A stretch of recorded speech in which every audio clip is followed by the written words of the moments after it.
everybody. As we all know, self-made software is an iterative process. You write code, you run it to see what it does, and then you try again. If you've done any front-end web development, you've probably had the luxury of sub-second edit refresh cycles. But on Android, we don't have that luxury. It's often the case that even a small change to a small app can take as much as 20 seconds to build and reload. But fortunately, there's an alternative. My name is Michael. This is my colleague David. We're here from Facebook. We're going to show you how to build your apps at ludicrous speed with Bug. And so I do want to show you. So let's start out with a demo.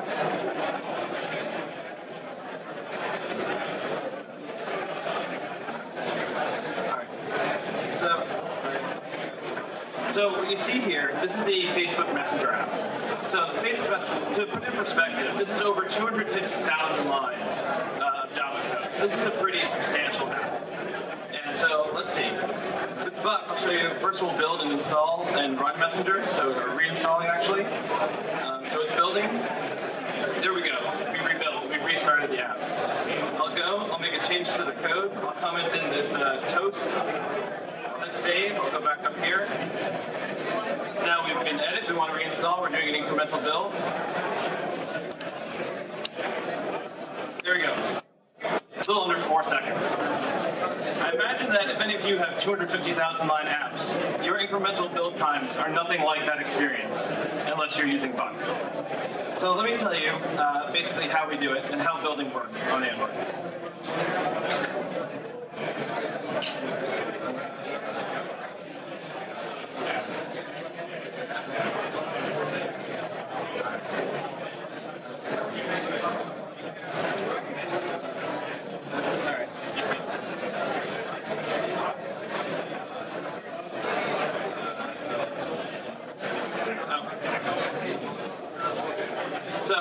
Sorry, the slide malfunction. So this is what a dependency graph typically looks like for an Android build. So the blue boxes represent Android resources, you have res directories for all your layouts and things like that. The greenish boxes, those represent Android libraries, so your Java code that you're compiling. And so you can see a red box at the top, that represents the APK, the thing that you're trying to build. And so there's this graph of interrelationships between your code and your resources. And you're trying to package all of this into the APK. So how does a typical Android build work? Well, it's done in stages. So we rearranged the boxes to make this a little easier to demonstrate. So the first thing that you do is we take all the resources and use the APT tool to generate a resources APK. So now this is a binary file that has all the resources for your app. And there's an r.java file that you get that has indexes into this resources.apk. So now that you have this r.java file, now you can start compiling Java. So we have the original code, Android library, dependent on the resources. So we can start building those, depending on the r.java. Then the libraries that subsequently dependent on those, then those get built. Now, once all of the Java code is built, we run the DX tool to create one big monolithic class.dex file that depends on all of the Java code. So that all gets lumped in. Your Oracle Sun bytecode gets transformed into Delta bytecode. And then finally, we can package all this together. So the main things that get packaged are the classes.dex and the resources.apk. So those have to get zipped up and signed. And only then, after that, can you put the app on your device. So that's how typical building works for Android apps. So what about Bug? So it's an Android build tool. As you saw from the demo, it's incredibly fast for incremental builds. And it also encourages the use of small reusable modules. This actually helps with our speed considerably. It also, since you have a very large code base, it encourages good code hygiene, because now you modularize things. At Facebook, for example, we have several apps. The ones you know about most are Facebook, Messenger, and Instagram. So we have one large repository that can share, that shares code from these different modules. And this also helps with building and parallel builds, as you'll see shortly. So what are the parts of Bug? The most fundamental thing is something called a build. It's a procedure to build an artifact, to build an output. So the ones that we'll talk about today, there's an Android resource rule. So the goal of that thing is to produce an r.txt file. I'll show you what that is shortly. Android library is something that you're probably more familiar with. This is a rule that compiles a bunch of Java code. It produces a jar of the code that it compiled. And then lastly, there's the Android binary rule. This is what produces the APK, or your Android app. So each rule, it groups files together. This is what defines a module, a node in that dependency graph that we saw. And rules declare other rules as dependencies. This creates a graph. The nodes are build rules, the dependency relationships are the edges. And there are even cycles allowed under certain circumstances, which we'll see. So if we go back to our original dependency graph, and now let's talk about how this gets built as well. So the first thing that happens is that all those blue boxes, those correspond to Android resource rules.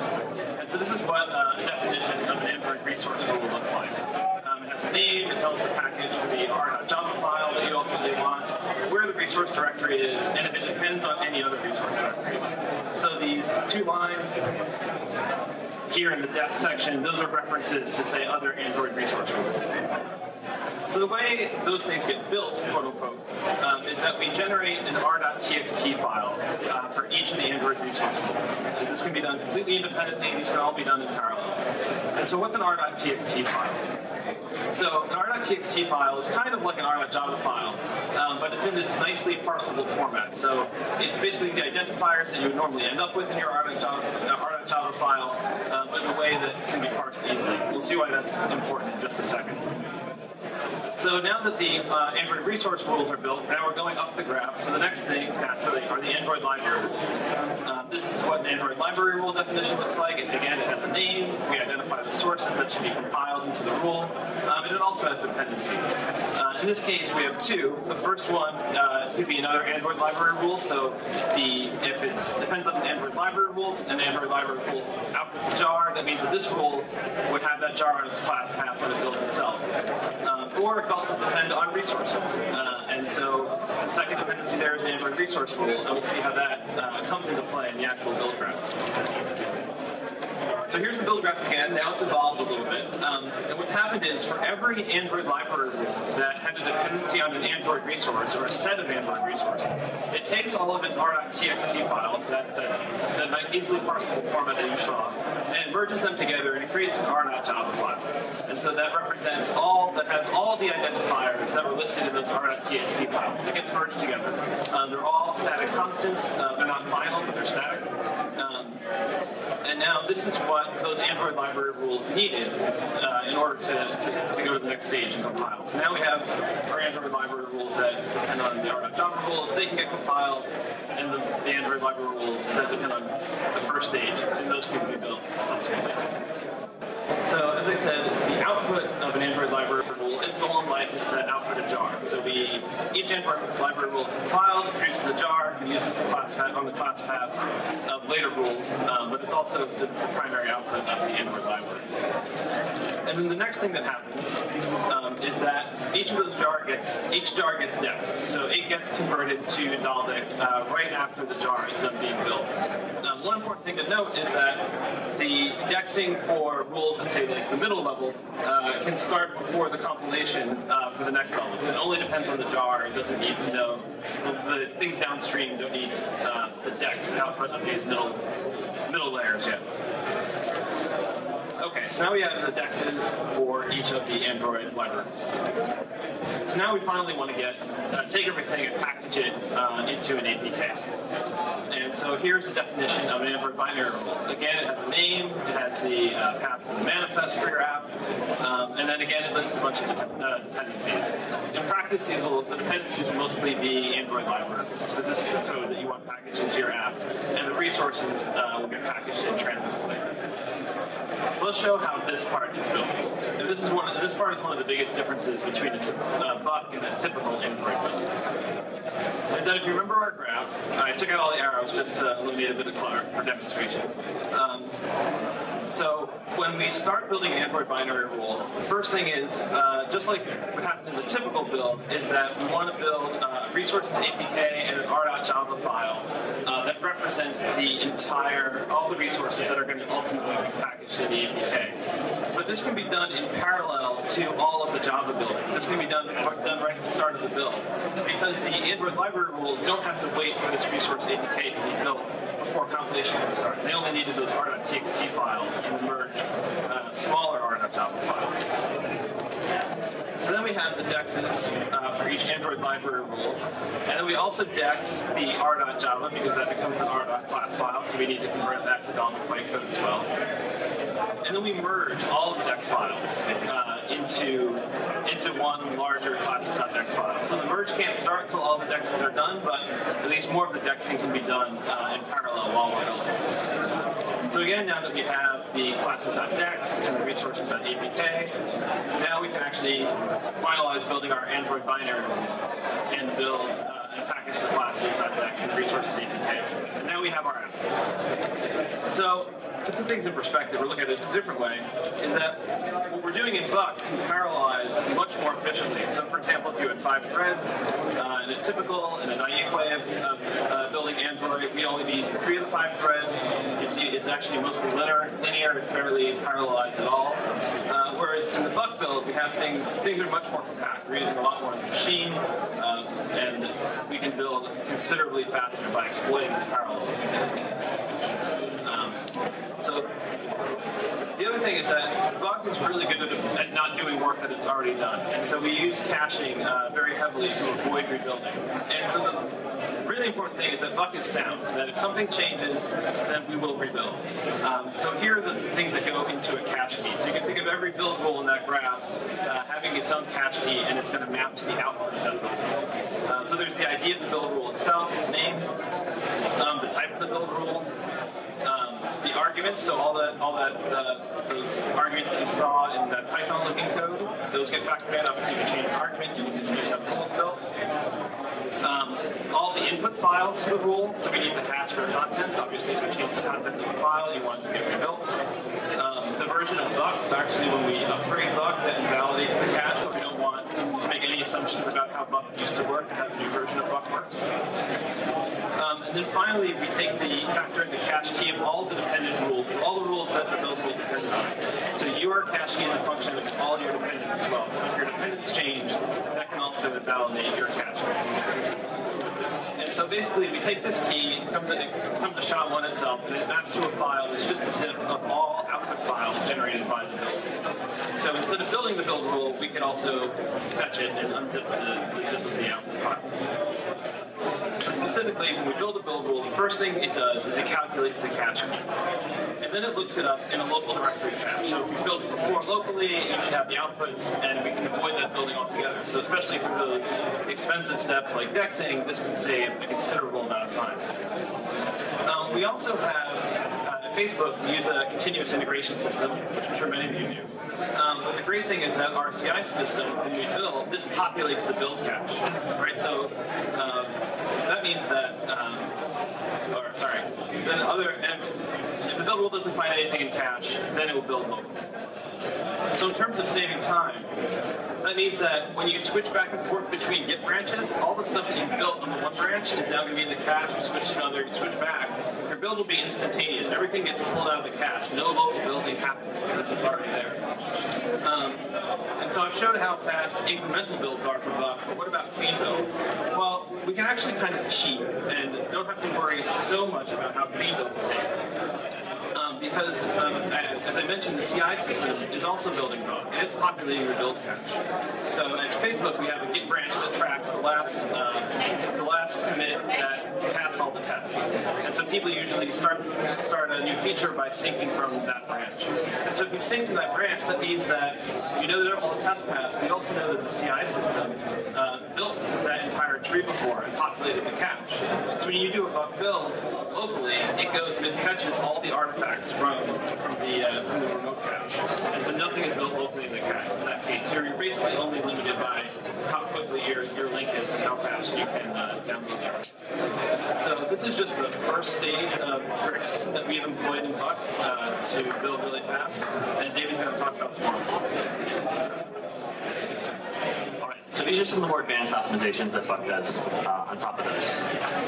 So the first one is what we call our ABI optimization. And this is effective when you have 2 libraries or more that have a dependency relationship between them. So in this case, there's a UI library, which is a high-level library, which depends on a logging library, which is our low-level library. And both of those obviously also need to be converted into DEX before they can be installed in an app. And what the ABI optimization does is when you make a change, especially to a low-level library, like this logging library, it detects whether you've changed the interface of that module or just the implementation. And if it's the latter case, just the implementation, it can avoid rebuilding some things that are further up the tree. So I have a bunch of examples here. Let's imagine that this is the code for those two modules, obviously very simplified. We have a UI class with an on-click listener that logs a little bit of data, and a logger class that takes that data, lunges it a bit, and writes it to disk. So let's say I'm working and I want to make a change to the logger class. I decide that for more emphasis down here, instead of just one little arrow, I want 3. I make that change and I do a build. Obviously, we need to rebuild that logger code, but because the interface hasn't changed, the UI code doesn't need to be rebuilt. And so you see a rebuild graph looks like this. We rebuild the logger code, and we reconvert it to DEX to pick up that new change, but the UI code doesn't need to be rebuilt at all, and we can skip that entirely. Here's another example. This is the case where we have to be more, instead of an int as a priority argument, we want to take an integer. Now obviously the logger code has to be rebuilt. What might not be as obvious is that the UI code now has to change as well, because the Java compiler needs to add some auto-boxing to the call site to change the way it's calling the logger code. And so what happens in this case, since the interface changed and the output of the UI library changed, they both have to be recompiled and both have to be redexed. This is a case where we have to be really conservative. It's also actually a case where if you're using Ant, it can sometimes get this wrong. Ant, by default, uses some very loose heuristics for deciding when to rebuild things, and it can sometimes produce code that won't run. And Buck is more conservative in that case. Okay, the last example, back to our original code, we are going to add a new method to our logger class, a new overload of the log method. So what happens here? Obviously, we still need to rebuild the logger class because it changed, and we actually still need to JavaC the UI class, even though it's not using this method. We have added a new overload. It's possible that overload resolution has changed, and so we really need to run JavaC again on the UI class to verify that it's still correct. But what's going to happen is that JavaC is going to produce the same output, of course, because nothing actually changed that affects the UI code. And so we're going to see a rebuild graph that looks like this, where we have to recompile both modules, but only the logging module needs to be redexed because only it actually had changes to its output.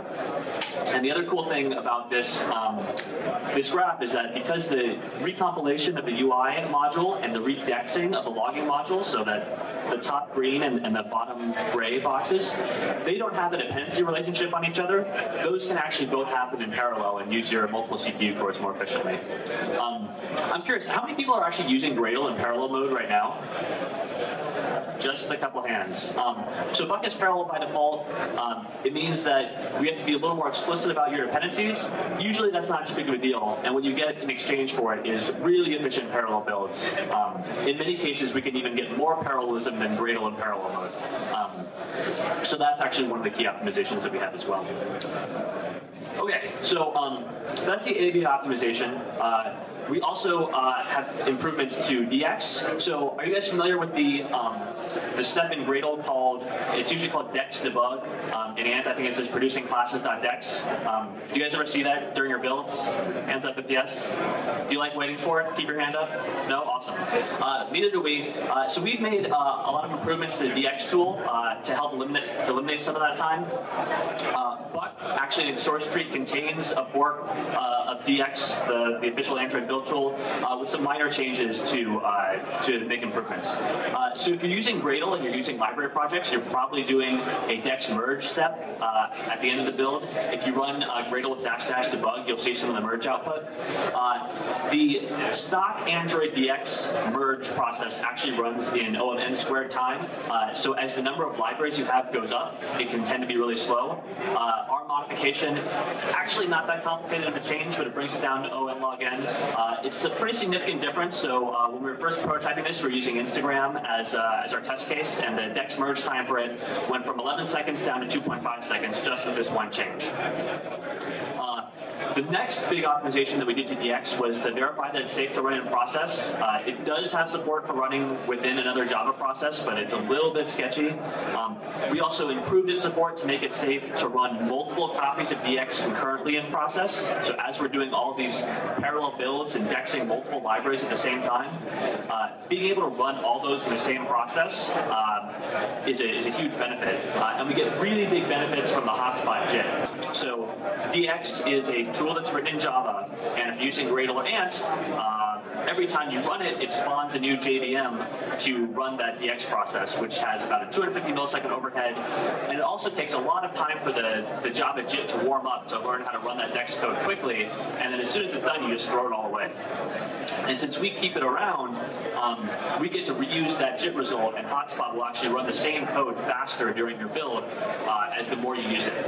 So Buck runs as a daemon. How many people use Gradle in daemon mode, by the way? A few more people. Good, so you're probably already getting the benefits of Java-C being faster because Java-C is also written in Java and runs in the Gradle process. We were able to get that same benefit with DX as well by running it in our process and keeping it around as a daemon. That optimization, the running it in process, had an improvement of anywhere from like 2.5 times to 40 times for really small modules that were taking most of their time as a JVM startup. We can now DEX those in like 6 to 10 milliseconds. So that's like a 40x improvement. So we got a lot of benefits from this. Okay, so what are some of the steps that are slow after optimizing parallelism in DX? Two of them are APK Builder and installation. I'm sorry, I don't know if you can read this slide, but APK Builder is the step that packages up your assets, your DEX, and your native libraries into the APK. In Gradle, this is called the package debug step. This can take 7 seconds or more for a large app, and if you're using Ant, it's actually even slower because Ant, the signing is a separate step rather than integrating it into APK Builder. And then once your APK is built, you have to physically install it on the device. So the ADB protocol maxes out at around 5 to 6 megabytes per second. That's just like the most you can push to your device or emulator. So you can imagine if you have a 20 megabyte or even 40 megabyte debug build of your app, a bunch of images and like different CPU architectures built in, it can take a substantial amount of time just to copy it to the device. Then the package manager takes over, and it has a lot of work to do. It has to verify the signature, optimize your DEX file, unpack your native libraries, copy the APK into its final location.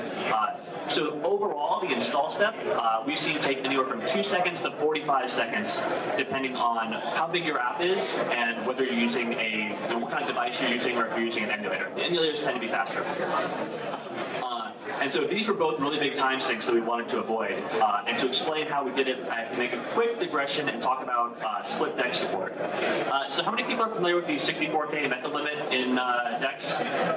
All right, that's a lot of hands. How many people, any hands up, were happy to learn about it? I saw one hand that went down quickly. I was certainly not happy to learn about it. I had a really bad week. So this is something that we dealt with at Facebook a while ago. And we have some support that's built into Buck to manage it. So basically we take my pointer. Pointer work? Can't see it. It's really laggy. All right. You have all your classes over here that are going to go into your final APK. We split those into separate sets. So you have at the top here some bootstrap classes that are needed to load your secondary DEX files. And then the rest of your classes are distributed into these hunks of appropriately sized blobs of classes. Those are all DEXed independently and then bundled into the final APK, which is then installed on the device. So we've been doing this for a while. It works reasonably well, and this is actually the secret to how we avoid the APK builder step and the installation step. So here's a zoom in on those two steps, the APK builder to produce the package, and then the installation process. And we devised this new optimization in Buck called EXO package, which it's a very simple optimization to explain. Basically, we pull those secondary DEXs out of the APK and install them directly on the device, separate from the app itself. So this is an optimization that we do in debug only. And basically what happens is that your bootstrap code goes in the APK, and the bulk of your Java code goes outside of the APK. And this is actually a huge time savings. So the APK builder step that was taking us 7 seconds is only necessary if something that goes into the APK changes. So that's your assets, your native libraries, or your bootstrap code. If you're changing just your normal Java code, we can skip the APK builder step entirely, which is great. The installation is also optimized because we have some smart code in the installer to only install the files that have changed. So for example, if this is your sort of before picture and you change a Java class or a couple Java classes that affect one DEX file, only that DEX file will be reinstalled on the device. The APK and the other DEX files don't have to be reinstalled. And what we actually do is we sort of artificially reduce the size of these DEX files and increase their number so that we might have 10 DEX files. It's a lot more than we need, but it means that if you only change one bit of code, we only have to reinstall 10% of your APK, of your code, which saves a lot of time. So we only install the change files. If you didn't change the APK, we don't have to reinstall the APK, which means you can entirely skip all that stuff the package manager has to do. And this has an even bigger effect if you're on a device with Art, because Art has there's a lot more pre-optimization of your code. It front loads a lot of that time, so your app starts faster. But what that means is that your installation is slower. And so by skipping more of the installation, that's really even more time that we're skipping. So this has a huge effect. And if you combine all these optimizations, we did a benchmark on an app called AntennaPod. How many people use AntennaPod, by the way? You should use it. It's an awesome podcast app for Android, open source, so it was like a great test bed for us to try some of how these optimizations work in the wild on a smaller app. So we ported AntennaPod's build from Gradle to Buck and did a head-to-head comparison. And what we saw is that the combined incremental time for building and installing AntennaPod with Gradle was about 20 seconds. With Buck and Exopackage, it's about 3.2 seconds. So all the code for that conversion is on a fork that we have on GitHub. There's like a full description of all the steps, and the details of that are on Buck's website. And also, all the code that's needed to do this Exopackage optimization is also part of open source Buck. It's obviously a big time savings, especially if you're struggling with the DEX limit. I know some people are using ProGuard in their debug builds to get around the DEX limit. Is anyone having to do that, by the way, using ProGuard in their debug builds? I see a few people. I assume you don't like the effect that it has on your build times. I see shaking heads. Good. Using ProGuard for debug builds is a huge time sink, especially because Gradle actually does some of the stuff that we do in terms of optimization, but a lot of those smart things that it does have to be just like completely turned off if you're using ProGuard at all. So it takes a huge amount of time. Exopackage lets you sidestep that entirely, which is awesome. So the future of Exopackage could be even brighter. Right now, the only thing that we pull out of your APK is those secondary DEXs that contain your Java code. I'd love to see us do this as well for native libraries and images for a couple of different reasons. Native libraries are just really easy to do. We'll probably get around to this pretty soon. We don't do a ton of native development at Facebook. But once you do, you can imagine instead of having to rebuild your APK every time you touch your native code, all your Java code, all your secondary DEXs, all your APK files stay on the device. You change your native code, you do a reinstall, it could just rsync your native libraries over to the device, and you immediately restart your app. Your native code's good to go. Images don't change as often, but they're really big, and so by pulling those out of the APK, what we would do is make the APK a lot smaller. So even in those cases where maybe you change your manifest and you really do have to reinstall the APK, there's no way around it, you at least have a much smaller APK, and so that step will be a lot faster. The other thing that I'd love to do, it's a lot harder, is Exopackage for XML layouts. So how many people work on like either XML layouts or string resources, just any of the XML files under the res directory? See, a substantial minority, well, quite a few, okay. We definitely bias more on the Java side at Facebook, but there are enough people working on these XML files that we want to speed them up as well. And so if we could find some way to have a really fast cycle for changing those files, that would be awesome. It's a lot more complicated to do than the Java code because the resources class and the asset manager class really sort of keep track of where these files came from. So it's it's a lot trickier. Okay, so Buck has support for a lot of other stuff that we haven't had a chance to talk about today. Packaging assets, doing builds with NDK libraries, running ProGuard, using multiple different packages for R.Java if you're bringing in dependencies with different packages, using different key stores for signing. It'll do your signing for you as part of the APK builder step, building against different target SDKs, and importing third-party jar and AAR files. That's all supported. Also, a question that some people ask is, does it integrate with IntelliJ? Buck will generate your IntelliJ configs for you, so you just maintain your Buck file, will generate the IntelliJ config. One thing it can't do right now is actually do the build from IntelliJ. You have to switch to the terminal to build. But we're hopeful that it'll save you enough time that'll be worth alt-tabbing. And definitely, like, all the code completion stuff works properly. Another question we get asked is Buck stable?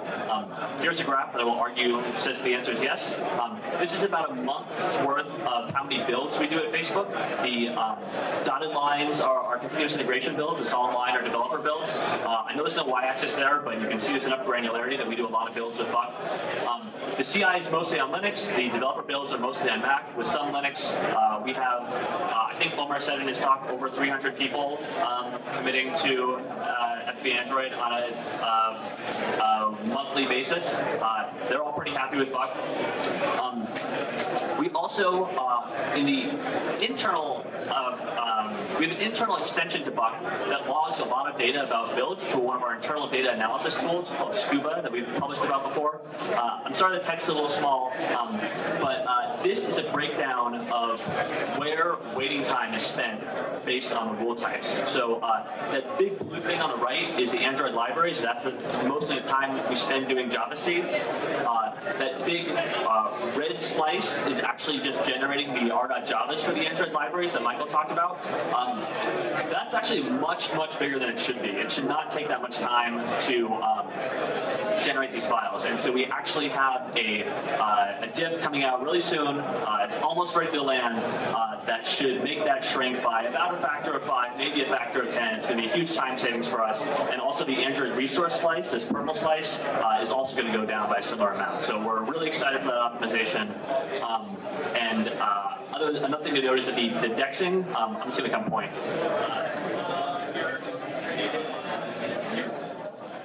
We don't spend that much time on dexing anymore because of the optimizations I talked about. So we use data like this, if not every day, at least every week, to keep track of where our developers are spending their time waiting for the build and figure out how we can properly optimize Buck to eliminate those waits. I really think everything in here can be shrunk by about a factor of 2 with a little more effort. And those optimizations then find their way into open source Buck, and hopefully will be passed on to you. So thanks very much for coming to the talk. Buck is just one of the interesting tools we work on Facebook. If you're interested in like what Android development looks like with that many hundreds of developers and building tools to support them, we're always looking for people. If you want more information about Buck, there's lots of ways to get it. The code is on GitHub. The documentation is also on GitHub, which has setup instructions. There's also the example of migrating antenna pod from Gradle to Buck. A lot of detail about like what the steps are and getting extra package working with that. All that's on the website. Michael and I will also be around for the rest of today and most of tomorrow. So if you're interested in trying out Buck and you want some help migrating your project, we are available. That's it. We have about 7 minutes for questions. I see a hand shot up.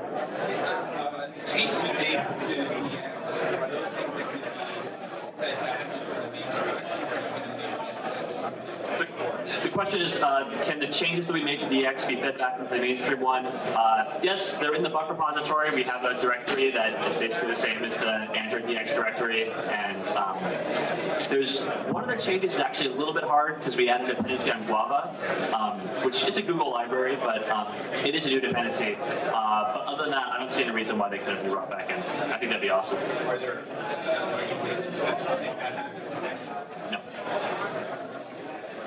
Yes, over there. So I hope you can hear me. I have 2 questions. First is, how does the API level affect the performance? You know, like what API level I set for my build? I'm assuming there's an impact. The second is, do you have design patterns that you want to give developers that allow actually help them write their code in such a way that there's a video digital improvement? The first question was, does the API level of your code affect the build time at all? I don't think so. I mean, it changes which Android.jar we compile against, but the Android.jars for the different levels all look basically the same. And the tools haven't changed significantly, so I don't see why that would affect the build time at all. I believe the second question was design patterns that can help with build times. So if you saw the graph, the dependency graph from the beginning of the talk, we break out things into Android libraries. So actually at Facebook, basically the granularity we use is like every Java package is its own very small Android library. And the other thing is that I guess Gradle will call things a library project that contains both the Java code and the resources. But as you saw in the dependency graph, we actually split those into two separate concepts. We call the Android library is just the Java code, and the res directory is basically just the Android resource. And so basically one of the big things about Buck is that we have very little boilerplate to define the modules, so that means we can go, it's not as painful to define so many at such a fine-grained level. That helps build in parallel considerably. I'm not sure that if you tried to refactor your Gradle projects that way, that would help you. It might actually hurt you, but it might help. We're not really sure. But certainly in the Buck world, it helps considerably. Yeah. The one other thing I would add to that is that for AntennaPod, this app has it's about 25,000 lines, plus there's a submodule that I think is a couple more thousand lines. And I did not do any modularization of it when I ported it to Buck. This is just a straight conversion with basically one module for the Bootstrap code, one module for the main code, and then one module for each external library. And we're still able to get this results. With 25,000 lines of code, it's just not really worth it to do that kind of stuff that Michael's talking about. That's when you get into like 100,000 line realm that it makes a lot of sense to break things up. I have a question about tools like Droidcon. How well does one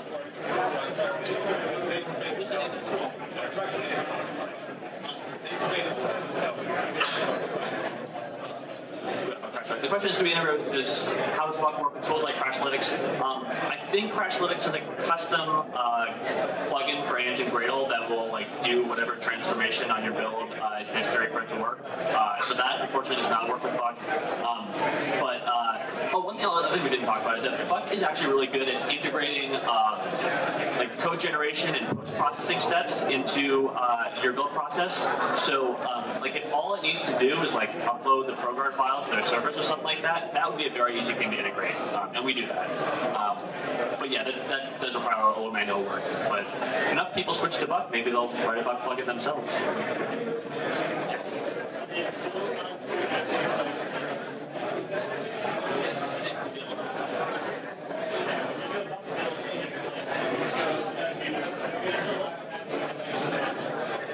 The question is, does it work on devices that aren't rooted? Yes. We use Buck for 100% of our developers' installs, and most of them work on non-rooted devices, so this works. Do you see any potential for issues without the exit package? So then production is the question is there an issue with the way the EXO package puts your code outside the APK, but with production it's in the APK? We have had some operational issues with using multiple dexes in production, and so my recommendation would generally be to not use multiple dexes in production, and at that point it works fine. The EXO package bootloader code, it just checks whether it's an actual EXO package build. If it's not, it just skips it and everything just sort of works.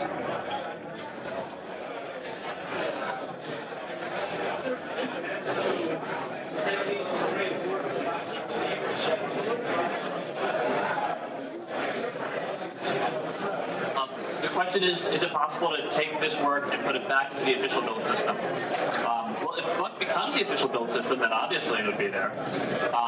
Other than that, I think the DX stuff especially would be pretty easy to port over. A lot of the other stuff is actually kind of tightly coupled to the way Buck thinks about the world. I know Gradle sort of lets all your projects reconfigure each other, and that makes it hard to do these kind of advanced optimizations. But the DX stuff, definitely.